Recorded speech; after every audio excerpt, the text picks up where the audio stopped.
When we do purely cancellous, people will say we're turning over the bone fast. Isn't that? Yes, it is. Luxating power there. There's so many kits out there. I've used a few. I'm sure Dr. Kwon used many. You can see the implants going in. Now we're getting stability here.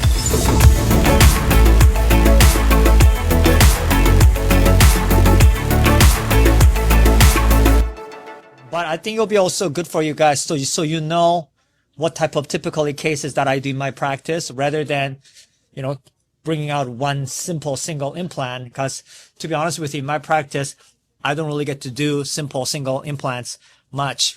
So this today, it's not just about how to use osteodensification, but how I do surgery of this kind of a nature every day, every hour. So hopefully I won't take too much of the surgery time. Dr. Ham, I'm very happy that he's going to do commentating. So we'll see how it goes, eh? You're my patient. I want to take good care of you. Okay. So we're seeing with the freezing. That's okay too. Don't be shy. Nothing special. Nothing special. Nothing special. So freezing in there, lidocaine, and then we have all the setup here. We have all the different tools. Dr. Kwon likes to have the tools in a more standardized fashion. You see the sharpshooter kit that he has in the back. And with all the locators. So we're starting the extraction here. As we know, we start with the luxating with the elevators first. Okay there, David? So we're extracting the lower 4-6 as well. Giving a little luxation and getting a little movement, and then now we're moving the foot. One tooth is out. Now we're going to the top. So again, we loosen up the tooth with the elevator, as we do standard. You can see the movement with the tooth there. We're getting in there. Once we get the movement, you can see the power elevator coming in. Especially in the upper, power elevator is quite useful because of how it rotates. You can see that Dr. Kwon is moving it to the lingual because you can see the pattern in the lingual and then moving the tooth on the side. You see how that quickly comes out. And quite often we do that to preserve the buccal bone as much as we can because sometimes when we do the puncture to the buccal, we see the buccal bone comes out with them. But because of the good strong pad on the lingual, sometimes moving towards the lingual really helps preserving a lot of the bones. Now you can see the 1-6 is out. Now we're going into the 1-7 is out. Now we're going to the 1-6. We're giving a little more luxation. Now this is another benefit of using power elevators because we can go buccal and lingual, giving the better luxation around the tooth. And Dr. Kwon is giving a little bit of luxation. Now he's going to the lingual again, getting more luxating power there.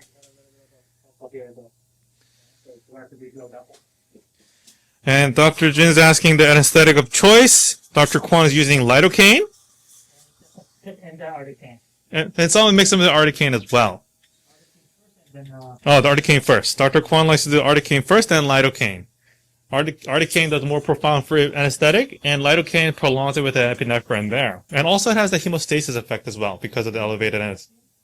Now, teeth are all out, as you can see on the quad 1. Now, Dr. Kwon is raising the flap there. You can see going to 15C, going around. You can see the vertical incision. Oh, is it cancellous? Is it cancellous? Yeah, purely cancellous only. So this one is a purely cancellous. Dr. Kwon, the intent of this is because there's a little different ways of doing things. So when we do purely cancellous, people will say we're turning over the bone fast. Isn't that? Yes, it is. That's all we're trying to do. So, because the pure purpose of this bone graft and implant is to tent the sinus membrane up. And we want the bone to turn over fast so that we have the more adequate bone forming faster around the implant. That's the goal here. I tend to use 50-50 mix. I don't think it's a huge difference, but it's one of those. Now you can see Dr. Kwon made the osteotomy here. You have a stent? Stent is right on the side. So Dr. Kwon made the initial osteotomy with a 2.0, I think it was that, or 1.5. And you might have to go one more step. So Dr. Kwon is making the initial, now it's going to the 2.0 drill right there. So, and now we have the stick stent that we visualized there. Dr. Kwon has made an osteotomy with the 2.0 drill. Now we have a stent going in. It's a printed stent. We're making sure that the osteotomy, look at that, just right there. It's good, pretty good. Looking good. So we're making sure that the osteotomy direction is what we intend to do with the future of restoration. again, implant is 4 by 11.5 is 5, please. now we verified the position and angulation with the stent. Now we're going to osteodensify the area. So because we have limited bone, what we're trying to do is to densify the bone to get better primary stability with implant fixtures going in. So now it's on a reverse. You can see now important is to get copious irrigation with reverse. Copious irrigation. Because you can easily overhit very quickly. Okay? So Dr. Kwon is going in reverse to make sure that not only pushing the bone that's drilled into the osteotomy site, but also densifying the bone to get a better primary stability in the implant. So in reverse mode, as we talked about, osteodensifying function of this densifier is extremely useful in terms of how we do the implant placement. So we're densifying the area again. Copious irrigation is key with Densa. Without enough irrigation, you're going to have a problem with overheating. It is counterclockwise. It's for densification mode, it has to be counterclockwise. Oh, we'll talk about different kits as well for crestal sinus lift. There's so many kits out there. I've used a few. I'm sure Dr. Kwon used many. You can see the implants going in. Now we're getting stability here. Increase to 40, please. We're already at 30 Newton centimeters. Now we're going to 40. We're at 40. We have the 40 Newton centimeters there.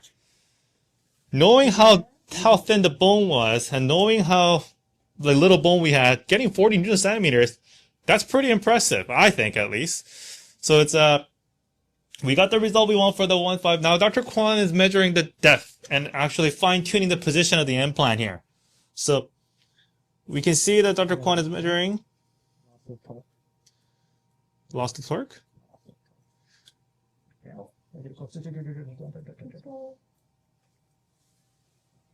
Don't want that to happen. Yeah. There you go. Alright, so first one is in.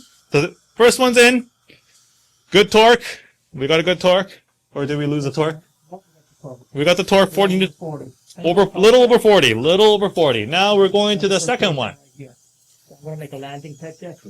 So Dr. Kwon is I don't know if you guys heard, we're making a landing pad. So we're going to we're aiming for basically the triangle or the crest of the bifurcation area.